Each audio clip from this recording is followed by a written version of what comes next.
Agora a gente vai iniciar um dos últimos capítulos do livro, né? E um dos mais interessantes, que é o capítulo 20, que trata do milênio e o juízo final. Aqui, nesse capítulozinho, nós temos muitos ensinamentos importantes. Então, vamos nessa. Os eventos que ocorrem no capítulo 20 são, eu listei aqui. Satanás será preso por 1000 anos, o Senhor reinará por 1000 anos, juntamente com aqueles que participaram da primeira ressurreição, ou seja, os que passaram pela grande tribulação. Os demais não foram ressuscitados, né? O serão na ocasião do juízo final. O reinado será na terra e em Jerusalém, e não nos céus, como muitos acreditam. A morte continuará a atuar, posto que será o último inimigo a ser aniquilado, somente Satanás fora aprisionado. Passados 1000 anos, Satanás é solto e reúne um exército chamado por Gog e Magog, que se voltará contra o Senhor e seus súditos. Serão todos destruídos. Satanás é lançado então no lago de fogo e enxofre, e aí segue-se o juízo final. Uns vão ressuscitar para a vida eterna e outros para a perdição eterna. E então a morte depois será destruída. Então vamos ler aí. Apocalipse 20, versículo 1 a 3. E vi descer do céu um anjo que tinha a chave do abismo e uma grande cadeia na mão. Ele prendeu o dragão, a antiga serpente, que é o diabo e Satanás, e amarrou por 1000 anos.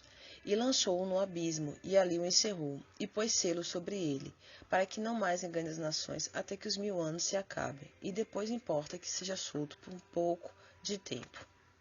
E vi tronos, e assentaram-se sobre eles, e foi-lhes dado o poder de julgar. E vi as almas daqueles que foram degolados pelo testemunho de Jesus e pela palavra de Deus, e que não adoraram a besta nem a sua imagem, não receberam sinal em suas testas nem em suas mãos, e viveram e reinaram com Cristo durante 1000 anos. Mas os outros mortos não reviveram até que os 1000 anos se acabaram. Esta é a primeira ressurreição. Bem-aventurado e santo aquele que tem parte na primeira ressurreição.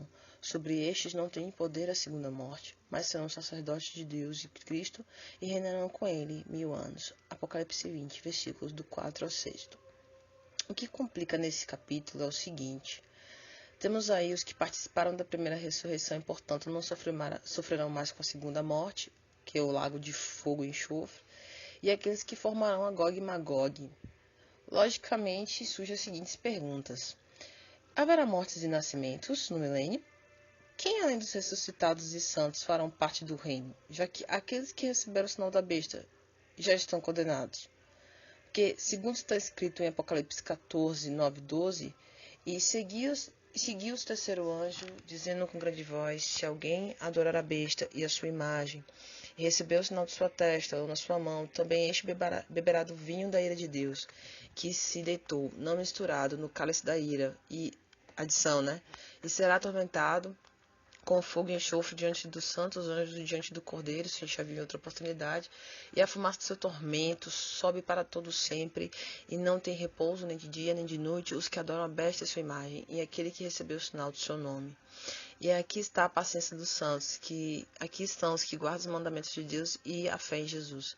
Sim, haverá sim nascimento e morte, e ainda estará atuando. Porém, essa última, a morte, ela não vai atuar como nos nossos dias. Observe essas partes destacadas de Isaías 11, de 1 ao 16. Porque brotará um rebento do tronco de Jessé, e das suas raízes um renovo frutificará, e repousará sobre ele o Espírito do Senhor, o Espírito da sabedoria e do entendimento, o Espírito do conselho e de fortaleza, o Espírito do conhecimento e de temor do Senhor. E deleitar-se-á no temor do Senhor, e não julgará segundo a vista dos seus olhos, nem repreenderá segundo o ouvido dos seus ouvidos, mas julgará com justiça os pobres, repreenderá com equidade os mansos da terra, e ferirá a terra com a vara de sua boca, e com o sopro dos seus lábios matará o ímpio. E a justiça será o cinto dos seus lombos, e a fidelidade o cinto dos seus rins. E morará o cordeiro com o lobo, e o leopardo com o cabrito se deitará, e o bezerro e o filho de leão e o animal cevado andarão juntos, e um menino pequeno os guiará. A vaca e a ursa pastarão juntas, seus filhos se deitarão juntos, e o leão comerá palha como o boi, E brincará a criança de peito sobre a toca da áspide, e a desmamada colocará sua mão na cova do basilisco, não sei como é que se fala.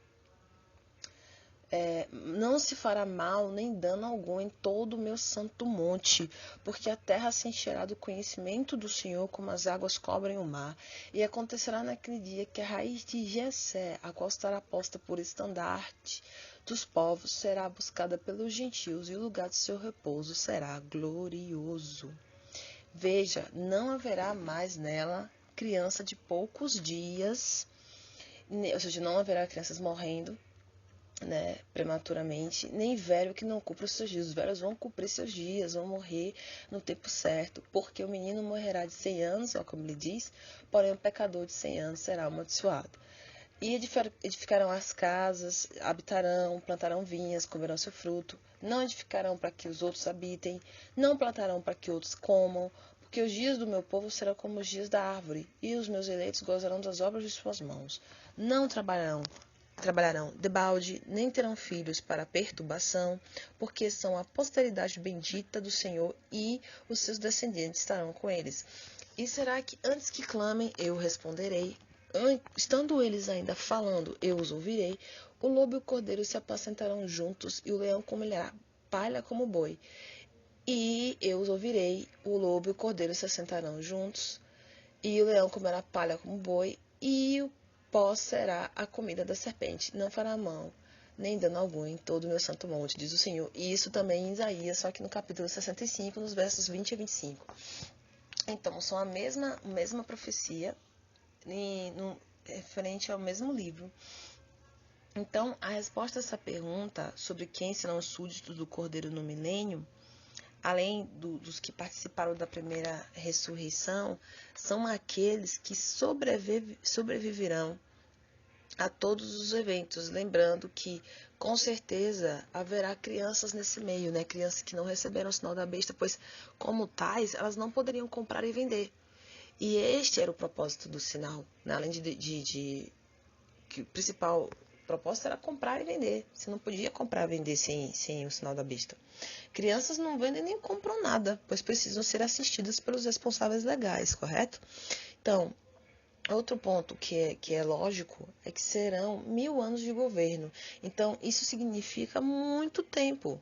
Lógico que Gog e Magog será formada pelos descendentes desses sobreviventes, que gozaram de um reino justo como nunca houve antes. A natureza pecadora ainda estará latente, né? Porém, para pecar, você sabe que são necessários também estímulos e incentivos, e Satanás é mestre nisso. Porém, ele estará impedido. Os homens do milênio não terão que roubar, não terão que fraudar, mentir, matar e trair. Não haverá suborno, doenças malditas como as que conhecemos hoje. Nem mesmo os animais selvagens farão mal aos humanos, e os velhos cumprirão seus dias, como está escrito em Isaías. As crianças poderão brincar próximo à toca de serpente sem qualquer preocupação. Você consegue imaginar algo como isso? Você deixar o seu bebê perto da toca de uma serpente? Difícil imaginar um mundo assim, não é? Pois é. O milênio não é ainda o estado eterno. Não para alguns. Subentende-se então que haverá convivência entre pessoas mortais e imortais, que são aqueles com corpos glorificados cuja segunda morte não tem mais poder, se bem que a segunda morte diz respeito ao lago de fogo e enxofre, né? Porém, o que poderia significar que os já ressuscitados poderiam morrer outra vez, mas pode parecer um tanto incoerente isso. Mas quando Jesus sucumbiu na cruz, a Bíblia fala que muitos ressuscitaram e ainda andaram pela cidade e foram vistos. Cristo, após 3 dias mortos, ressurge e é levado ao céu, ao passo que estes ressuscitados provavelmente morreram outra vez. Se você abrir que são 4 evangelhos, você vai ver ele falando sobre isso. Eu creio que mais em Lucas você vai ver isso, no livro de Lucas. Depois que ele sobre a ressurreição dele, você vai ver que mortos foram ressuscitados. Ele foi assunto ao céu, né? E então, certamente aqueles que estavam vivos, ou aqueles que foram ressuscitados, depois morreram outra vez. Enfim, Você vai ver aí, ó. Não, Lucas não, é Mateus. Mateus 27, 50, 54, ó. Depois de ter bradado novamente em alta voz, Jesus entregou o Espírito. Naquele momento, o véu do santuário rasgou-se em duas partes, de alto a baixo, a terra tremeu e as rochas se partiram. Os sepulcros se abriram e os corpos de muitos santos que tinham morrido foram ressuscitados. E saindo dos sepulcros, depois da ressurreição de Jesus, entraram na cidade santa e apareceram a muitos. Quando o centurião e os que com ele vigiavam Jesus viram o terremoto e tudo o que havia acontecido, ficaram aterrorizados e exclamaram: verdadeiramente, este era o Filho de Deus. Na verdade, eu acabei falando errado. Ele não foi quando ele ressuscitou, foi quando ele morreu, que os mortos ressuscitaram. Não quero, porém, irmãos, aí 1 Tessalonicenses 4, 13 a 18 fala o seguinte: não quero, porém, irmãos, que sejais ignorantes acerca dos que já dormem, ou seja, os que estão mortos, para que não vos entristeçais como os demais que não têm esperança. Porque se cremos que Jesus ressuscitou, morreu e ressuscitou, e assim também aos que em Jesus dormem, ou seja, estão mortos, Deus os tornará a trazer com ele. Dizemos-vos, pois, isto pela palavra do Senhor, que nós, os que ficarmos vivos para a vinda do Senhor, não precederemos aos que dormem. Porque o mesmo Senhor descerá do céu com alarido, e com voz de arcanjo, e com trombeta de Deus, e os que morreram em Cristo ressuscitarão primeiro. Depois nós, os que ficarmos vivos, seremos arrebatados juntamente com ele nas nuvens, a encontrar o Senhor nos ares, e assim estaremos sempre com o Senhor. Portanto, consolai-vos uns aos outros com estas palavras. Quando ele diz estaremos sempre com o Senhor, significa que nós não vamos ter mais perigo, nós vamos correr mais o perigo de ser condenados, entendeu? Não é porque você vai morar no céu, pelo amor de Deus. O reino de Cristo será justo e eterno. O fato de Satanás ser solto após os 1000 anos não significa pausa na eternidade do reino do Messias. O parêntese é para demonstrar aos homens o que já havia acontecido no Gênesis. Mesmo sob o reinado mais justo que já houve, e mesmo tendo ouvido sobre o que havia acontecido com a besta e o falso profeta, Satanás não deixou de ser astuto. Veja aí o tipo de inimigo a que muitos de nós subestimam. Se ele levou à desgraça um terço dos exércitos celestes, o que ele não pode fazer com a gente? Será este o último teste para a humanidade, e depois disso, o início do juízo final.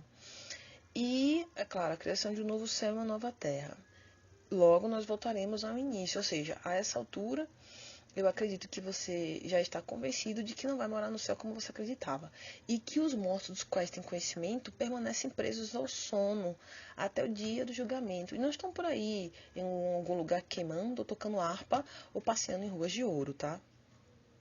Ó, coisa interessante aqui, ó. Para confirmar o que eu disse. Quando é dito em Hebreus 9, 27 e 28, e como os homens está ordenado morrerem uma só vez, vindo depois o juízo, assim também Cristo ofereceu-se uma só vez para levar os pecados de muitos, e aparecerá segunda vez, sem pecado aos que esperam para a salvação. Quer dizer que, depois de morto, só no juízo final para ser acordado do sono da morte e julgado. Vou falar uma coisa aqui interessante, que o pessoal usa muito para se referir a esse estado de que a pessoa morreu, mas seu espírito está no seu de Abraão, coisas afins. Você lembra da história da crucificação, do momento que tem dois bandidos ao lado de Cristo na cruz, e que um deles pede assim ao Senhor para o Senhor lembrar dele na sua vinda? Eu soube, através de uns estudos que eu estava verificando, que você sabe que há erros de traduções, né? Há erros de traduções. E o hebraico, acho que é o grego e o hebraico também, acho que eles não usam vírgula, né? E nas nossas Bíblias há vírgulas. E naquele trecho que o preso fala com Cristo: Senhor, lembra-te de mim na tua vinda, no teu reino. Aí que o Senhor responde a ele: em verdade eu te digo que hoje estarás comigo no paraíso. O fato da vírgula ter sido colocada e a forma como a vírgula é colocada pode te enganar e dar uma interpretação completamente diferente. Porque se a vírgula está colocada ali, você vai entender o seguinte: eu te digo, em verdade te digo, que hoje estará comigo no paraíso. Mas na verdade hoje, em verdade te digo, estarás comigo no paraíso. Ele está falando que naquele dia ele estava dizendo uma verdade para ele, que ele estará, entendeu? Estará. Não está dizendo que ali ele morreu e ele já foi para o paraíso com o Senhor. Jesus está prometendo que na ressurreição, quando ele vier, que os mortos serão ressuscitados, aí sim ele vai estar com o Senhor no paraíso. É importante você entender isso. Existem erros de traduções e isso leva a se cometer muitos erros. Então, Isaías 65, 16 a 19, eu vou ler outro trecho aqui que fala assim, ó. Assim, aquele que se bendizer na terra, se bendirá no Deus da verdade. E aquele que jurar na terra, jurará pelo Deus da verdade. Porque já estão esquecidas as angústias passadas, e estão escondidas dos meus olhos. Porque eis que eu crio novos céus e nova terra, e não haverá mais lembrança das coisas passadas, nem mais se recordarão. Mas vós folgareis, exultareis perpetuamente no que eu crio, porque eis que crio para Jerusalém uma alegria, e para o seu povo gozo. E exultarei em Jerusalém, e me alegrarei no meu povo, e nunca mais se ouvirá nela voz de choro, nem voz de clamor. Confirmando aí, o novo céu e a nova terra, como está escrito lá em Apocalipse 21. Disse-lhe Marta, eu vou ler aqui João 11, 24, na série de versículos para você, só para confirmar o que eu já estou falando aqui. Disse-lhe Marta, eu sei que há de ressuscitar na ressurreição do último dia. Hebreus 6:2, e da doutrina dos batismos, da imposição das mãos, da ressurreição dos mortos e do juízo eterno. João 5:29, e os que fizeram bem sairão para a ressurreição da vida, e os que fizeram mal para a ressurreição da condenação. Atos 24:15, tendo esperança em Deus, como estes mesmos também esperam, de que há de haver ressurreição de mortos, assim dos justos como dos injustos. Então, queridos, agora nós vamos passar aqui para o juízo final, que começa no versículo 11. E vi um grande trono branco, e o que estava sentado sobre ele, de cuja presença fugiu a terra e o céu, e não se achou lugar para eles. E vi os mortos, grandes e pequenos, que estavam diante de Deus, e abriram-se os livros. E abriu-se outro livro, que é o da vida. E os mortos foram julgados pelas coisas que estavam escritas nos livros, e segundo as suas obras. E deu o mar os mortos que nele havia, e a morte e o inferno deram os mortos que neles havia, e foram julgados cada um segundo as suas obras. E a morte e o inferno foram lançados no lago de fogo. Esta é a segunda morte. E aquele que não foi achado no livro da vida foi lançado no lago de fogo.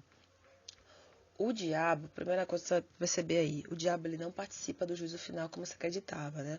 E como é tantas vezes retratado nos filmes e em algumas pregações. João vê os mortos, eis a segunda ressurreição. Vemos os livros, o livro da vida. Bom, os livros são a compilação de todas as ações do indivíduo, é o que se acredita. Tudo o que disse, fez, deixou de dizer ou fazer estarão ali. E o parâmetro para julgamento será exatamente o Cristo, a palavra, ou se quiser pode chamar de lei. Seremos medidos de cima e não por baixo, ou seja, o alto padrão de conduta. Não adiantará você apontar para Hitler e citá-lo como menos justo que você, porque aqui entendo o que Cristo quis dizer quando advertiu os seus discípulos, em João 16:11, e do juízo, porque já o príncipe deste mundo será julgado. Eis que vos dou poder para pisar serpentes e escorpiões e toda a força do inimigo, e nada vos fará dano algum. Mas, ele fala, não vos alegreis porque vos sujeito os espíritos. Alegrai-vos antes por estar os vossos nomes escritos nos céus. Lucas 10, 19 e 20. Mateus 12, 36. Mas eu vos digo que toda palavra ociosa que os homens disserem, hão de dar conta no dia do juízo. Romanos 4:7, bem-aventurado aqueles cujas maldades são perdoadas e cujos pecados são cobertos. Ali, meu irmão, você vai saber, você vai entender o que significa ter os pecados perdoados. Romanos 14:12, de maneira que cada um de nós dará conta de si mesmo a Deus. Bem-aventurado aquele cuja transgressão é perdoada e cujo pecado é coberto. Salmo 32:1. O perdão dos pecados, queridos, são mais importantes do que qualquer cura, bênção que a gente possa receber ou alcançar. Afinal, não foi por outra razão que o Messias se sacrificou. No dia do juízo, muitos entenderão infelizmente, tarde demais, né? O que significa ter os pecados perdoados. Hoje, debocham, escarnecem, pecam sem o menor medo, vamos botar entre aspas, de ser feliz. Mas se pudessem ver o futuro e ver esse dia, tenho certeza absoluta que a ideia mudaria.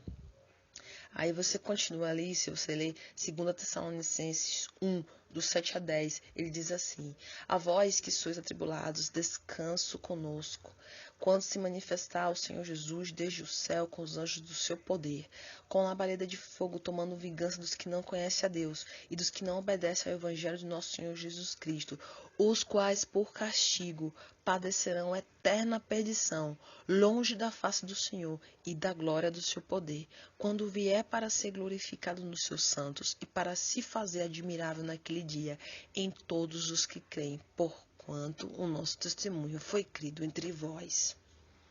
Bom, outra coisa interessante ao que parece, o inferno não é entendido como sempre temos aprendido ao longo dos anos, pois não faria sentido algum o Senhor descrever, né, que a morte e o inferno entregaram os mortos que neles havia e depois de julgá-los, lançá-los ao lago de fogo. Pesquisando, chegamos facilmente à conclusão de que o inferno aqui se refere ao abismo, perdição, ou seja, é algo tão profundo a ponto de ser tomado pela escuridão onde nada pode ser encontrado, uma vez estando lá.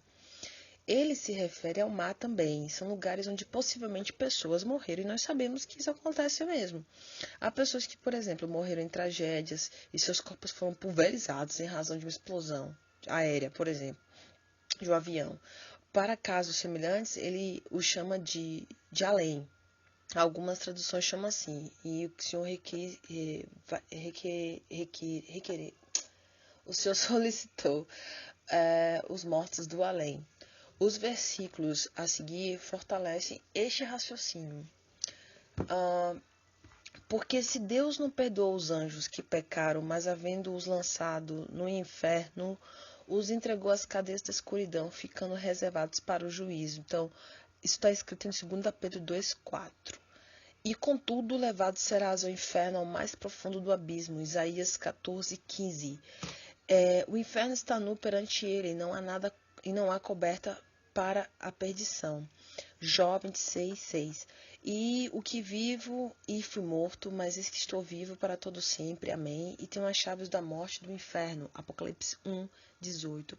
O inferno e a perdição estão perante o Senhor, quanto mais os corações dos filhos dos homens. Provérbios 15:11. Para o entendido, o caminho da vida leva para cima, para que se desvie do inferno embaixo. Provérbios 15:24. Que redime a tua vida da perdição e te coroa de benignidade e misericórdia. Salmo 103, versículo 4. Eu os remirei da mão do inferno e os resgatarei da morte. Onde estão, ó morte, as tuas pragas? Onde está o inferno, a tua perdição? O arrependimento está escondido dos meus olhos. Oséias 13:14. A perdição e a morte dizem: ouvimos com os nossos ouvidos a sua fama. Jó 28:22. Os seus pés descem para a morte, os seus passos estão impregnados no inferno.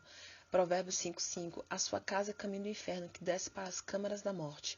Provérbios 7:27. Você vê nesses versículos que existe uma conexão entre o inferno e a morte.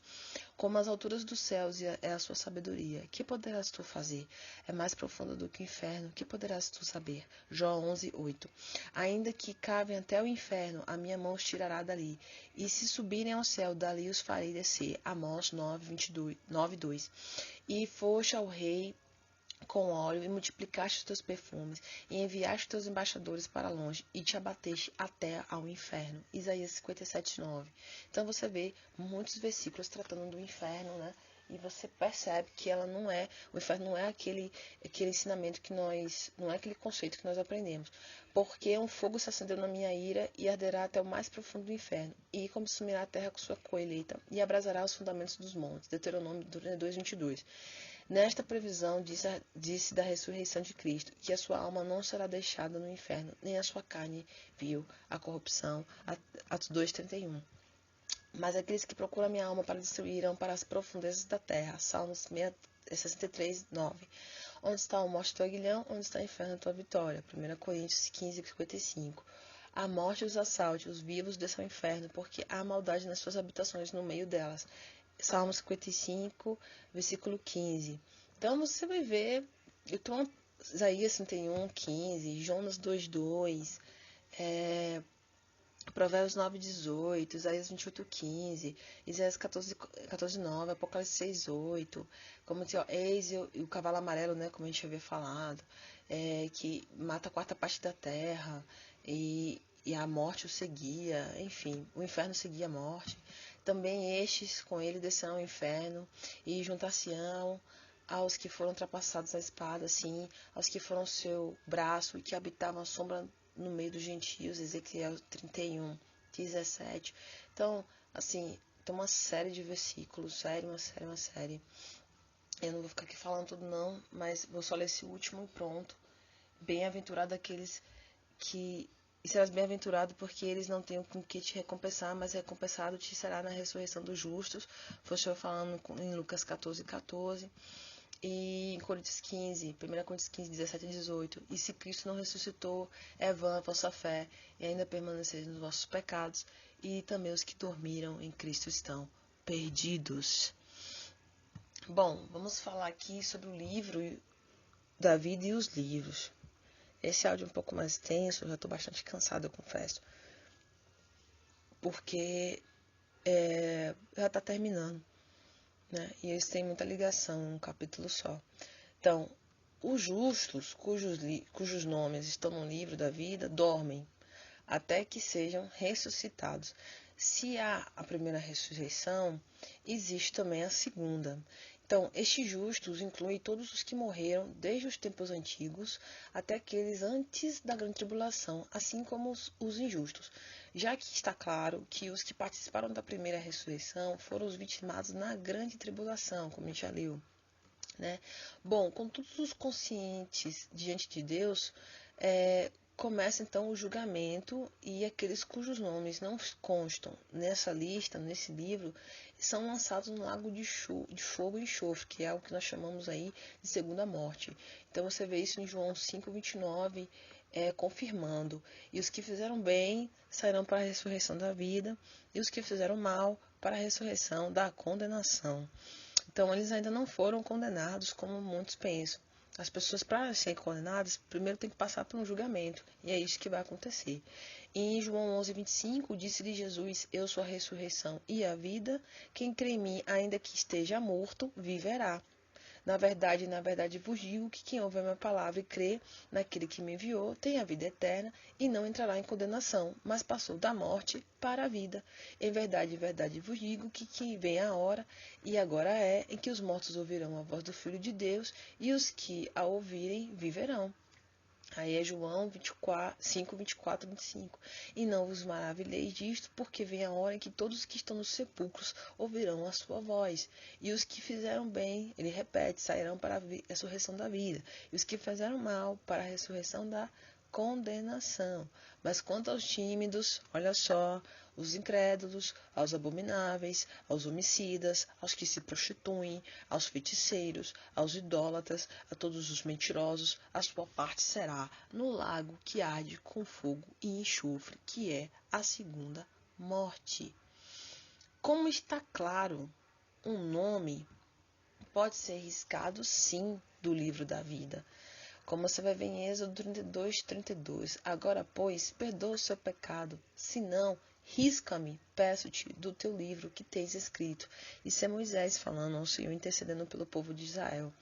Aí em Apocalipse 3:5 está escrito: ao que vencer será vestido de vestes brancas, e de maneira nenhuma riscarei o seu nome do livro da vida, e confessarei o seu nome diante do meu Pai e diante dos seus anjos. Em Salmo 69, 28 fala: sejam riscados do livro dos vivos, e não sejam escritos com justos. E adoraram-na todos os que habitam sobre a terra, esses cujos nomes não estão escritos no livro da vida do Cordeiro, que foi morto desde a fundação do mundo. Apocalipse 13, versículo 8. E em Filipenses 4:3, e peço-te também a ti, meu verdadeiro companheiro, que ajudes essas mulheres que trabalham comigo no Evangelho, e com Clemente, e com os meus outros cooperadores, cujos nomes estão no livro da vida. E em Salmo 139:16 fala: os teus olhos viram o meu corpo ainda informe, e no teu livro todas estas coisas foram escritas, os quais em continuação foram formadas, quando nem ainda uma delas havia. Veja que os livros tratam-se da vida de cada um de nós, das nossas obras, e um livro especial, que é o livro da vida, está lá está o nome dos convidados para as bodas do Cordeiro. Bom, aqui a gente termina então o capítulo 20. Eu espero que esteja claro para você. Eu espero que tenha sido muito proveitoso, que você tenha tido assim, encontrado as respostas necessárias para a compreensão do livro. E vamos agora para o último áudio, que eu vou terminar aqui e já vamos fazer o último, que é o capítulo 21 e 22. Tá bom? Então, vamos prosseguir e até lá. Bons estudos.